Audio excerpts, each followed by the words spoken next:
Muy buenas tardes a todos.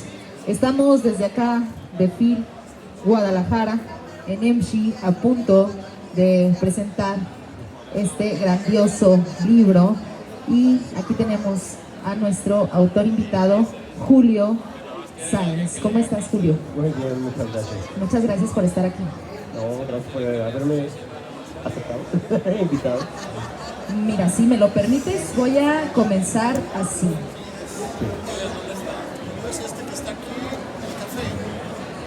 Eran las 10:07 de una fría noche de octubre, cuando el Molletes supo quién era el diablo.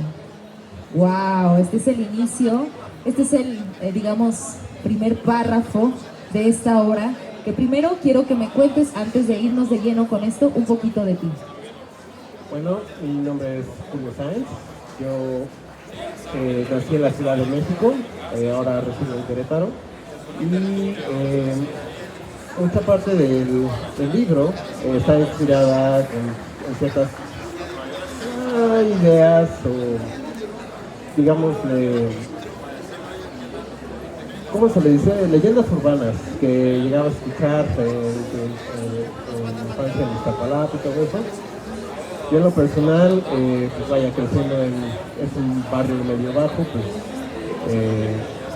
me empecé a llenar de estas historias y yo quién soy, esa es una muy buena pregunta, porque no tengo soy escritor, soy músico, soy una persona. ¿Qué haces en la música? Toco guitarra, canto, hago rock y tengo un disco afuera que lo pueden encontrar en cualquier lado, en Spotify, creo que no, ya no, pero en YouTube y todo eso está bajo el nombre de Saint You. Toda la información, si la quieren, pueden comprar el libro, también está atrás de todo. Oye, nos cuentas que, bueno, desde chico te empapaste con estas historias, ¿no? Que de repente te contaban o descubrías o llegaron a ti de alguna manera. Pero ¿en qué momento Julio se hizo escritor? ¿O en qué momento decidió plasmar ideas o imágenes en una hoja? Fíjate que siempre quise como que escribir. No importaba quién, no importaba que fueran cuentos cortos o ideas babosas, por así decirlo, pero siempre es tener algo escrito, ¿no? Y la verdad es que pues eran cositas aquí, cositas allá, nunca una idea que fuera una historia que solo yo podía contar. Entonces, yo diría que empecé desde que tenía 7, 8 años contando historias que, vaya, ya sabes, ¿no? A esa edad uno empieza a viajarse, a desmayar y de repente tu mamá te dice, oye, esto no estuvo tan mal. Pero, ¿sabes qué es lo que me causa mucha curiosidad? Porque luego, no sé si malamente, pues tenemos este Hollywood incrustado de las películas de terror.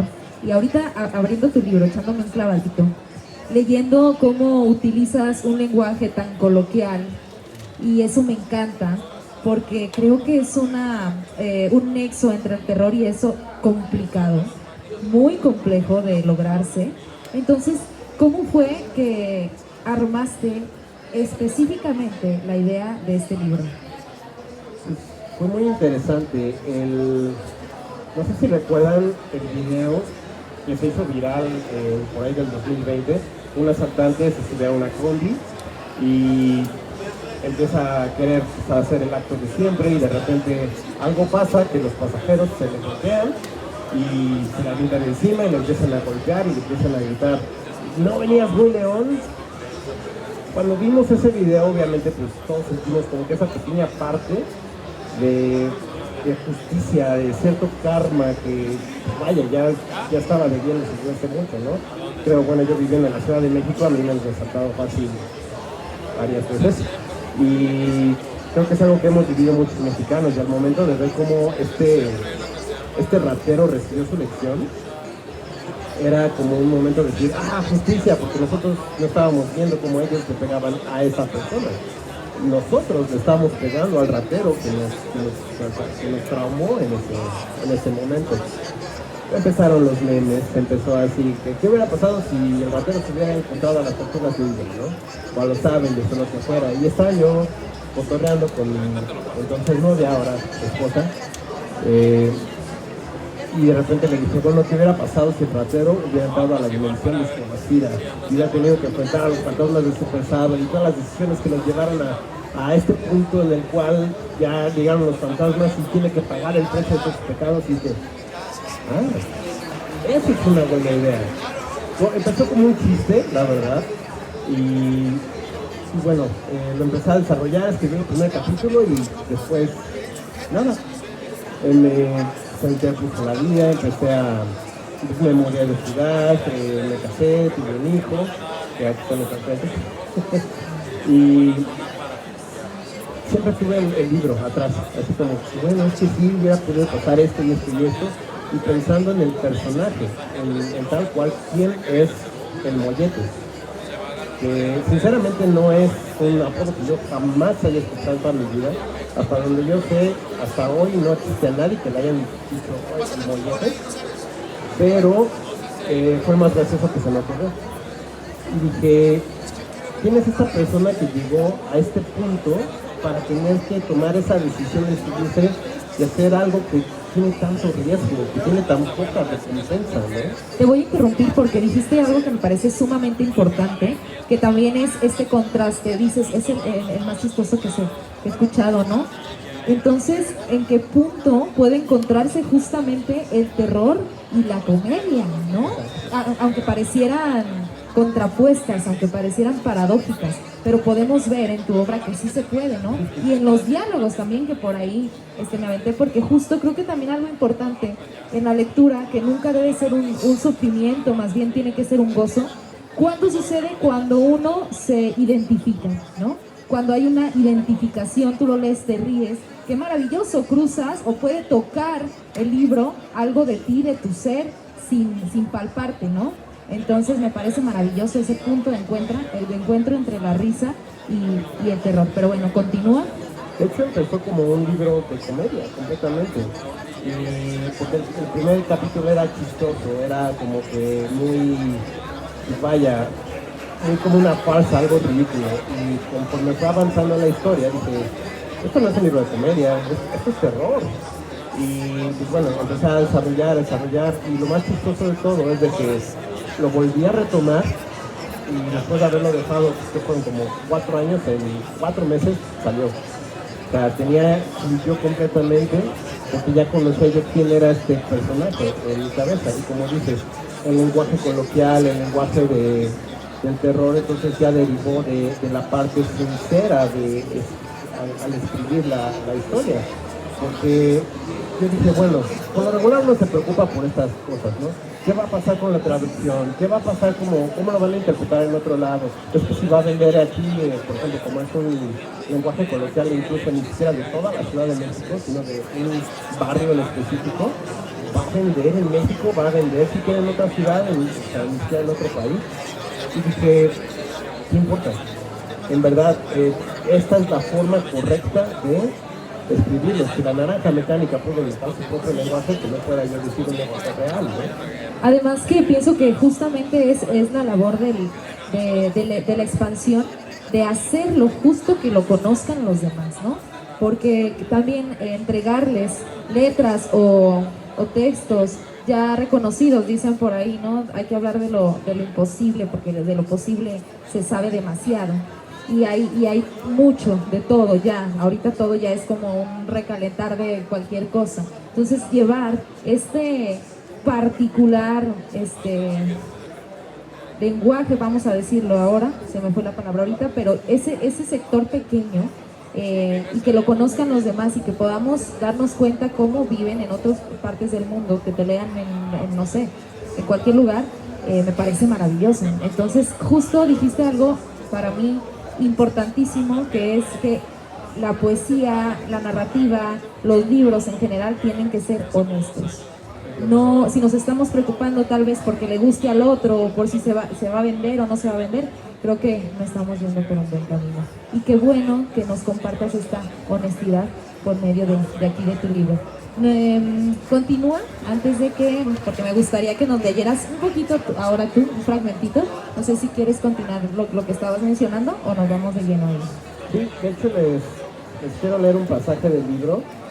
Este pasaje, pues vaya, algo que quiero especificar antes de leerlo es de que este libro, yo no conozco a la persona que se subió a sacar ese libro. Esto no es una crónica ni es una apología, no estoy justificando al ladrón, pero es un entendimiento de dónde vino, qué fue lo que pasó o qué pudo haber pasado en mi propia imaginación. Entonces, en esta parte del libro, el Molletes pasó por algo muy fuerte y no puede procesarlo porque no tiene las herramientas, ¿no? Pasaba los días en la calle con uno o dos amigos que había conocido afuera, niños perdidos que buscaban también sobrevivir en un territorio hostil como una patética manada de lobos flacos que confundían su querer con necesidad, buscando a niños más pequeños a quienes robar.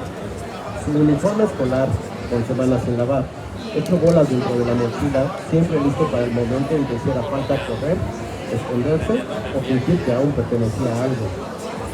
Con los años su cuerpo se volvió áspero como el concreto que lo vio crecer, curtido a peleas, sol y abandono. Y así, acompañado de sus llamados amigos, empezó a asaltar mujeres y ancianos, no por odio, sino por necesidad o hechos que se repetían. El alcohol y las drogas no ofrecían placer, eran silencio, una forma desesperada de callar las voces de todo lo que había hecho. Pero los recuerdos no se borraban, solo se acumulaban. ¿Qué tipo de drogas? Para las que alcanzara. ¿Qué tipo de alcohol? El que se le cruzara enfrente. Se volvió un diablo que deambulaba las calles de Iztapalapa, una energía negra que cruzaba calles y mercados dejando solo miedo y miseria a su paso. No pedía, arrebataba. Si alguien se resistía, el acero hablaba. Si alguien se atrevía a pelear, el plomo. Y luego, a correr. La adrenalina era su anestesia, lo entumía, lo vaciaba, se perdía en las noches. Fiestas abiertas, bailongos, todo era igual. Buscaba cuerpos que le hicieran olvidar que tenía uno propio, mujeres, drogas, ruido, sudor. Mientras más fuerte la música, mejor. Si no podía escuchar nada con sus oídos, quizás su mente también se callaría. Casi siempre acababa en golpes, a veces en tiros, nunca en consuelo. Nunca lo atraparon. Hubo soles de mediodía, cuando no podía esconderse entre sombras, y el ruido, las drogas y el alcohol ya habían perdido su efecto, en los que se preguntó si siquiera lo estaban buscando. Cada bebé llega al mundo como una pequeña estrella, con el potencial de convertirse en un sol capaz de iluminar generaciones, pero en barrios sin luz, donde el hambre escribe el destino y el mundo, ciego, sordo, apático y apurado, no ofrece un solo lugar donde reflejar esa luz. Muy pronto se aprende que soñar es solo otra forma de morirse de hambre. Un aplauso, por favor. Wow. Gracias. ¿Sabes qué me hace pensar esto que ahorita que te escucho? Pues bien dice, ¿no? La realidad supera la ficción y qué mayor terror que la vida misma, ¿no? Es crudo lo que de repente vivimos, como mencionas, pero qué fabuloso que puedas transformarlo y como dices, en realidad se pretende que la literatura no tenga moral y también tú no eres el que escribe esto, tú construyes a un personaje que escribe esto. Entonces es totalmente válido y también válido imaginar que hay detrás de la vida del ladrón sin justificar el acto, porque eso justamente es lo interesante, lo jugoso de los libros, ¿verdad? Vamos a darle otro fuerte aplauso y ¿te parece si abrimos un pequeño diálogo? Si alguien te quiere preguntar algo, este es el momento. Adelante, alguien quisiera comentar, preguntar, lo que sea. ¿No? ¿Por acá? ¿Tampoco? ¿Yo? Otra más, muy bien. Sí, ahí te va. Me voy a situar como si yo estuviera del otro lado. Una pregunta, algo personal. Porque luego pensamos eso, que ay, el autor, pero es como todos, lo mismo que todos, también comen, también van al baño. Entonces, yo creo que hay un momento en el que a lo mejor al escritor le llega algo así, como una revelación y decir, esto es lo que quiero hacer toda mi vida. ¿Tienes un momento especial o mágico que te haya dado esta respuesta?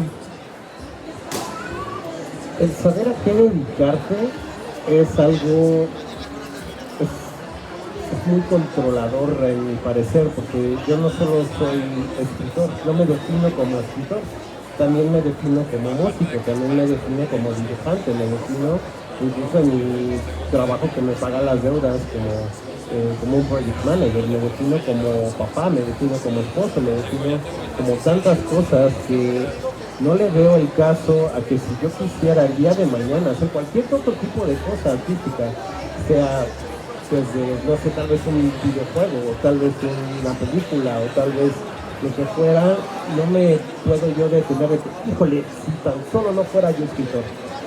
Si tengo una idea que tengo que decir, la voy a decir y voy a buscar la forma o el medio correcto para hacerlo. Yo, por ejemplo, sentí que este libro era el medio correcto para contar esta historia en específico. Si quedaría bien como película, podría ser, pero para entrar en el detalle que yo quería entrar, esto era lo mejor para mí. Y yo, por ejemplo, me han preguntado qué es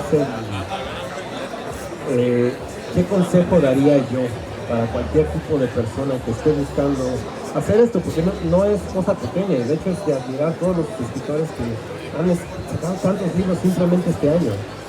Y es que yo creo que todos estarán de acuerdo en que tienes que terminarlo, porque he conocido una cantidad tan enorme de gente tan talentosa que tienen libros que me han dicho, está genial, ¿por qué no lo terminas? Es que no sé qué pensando, se meten en su cabeza y no lo terminan, ponen pretextos, termínenlo. Eso es lo más importante de todo, terminarlo.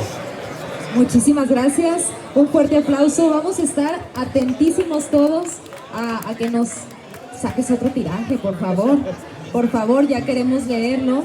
Y bueno, pues aquí va a estar un ratito el autor para quien guste acercarse. Muchísimas gracias por estar aquí, compartirnos tu obra y esperemos que no sea la última vez.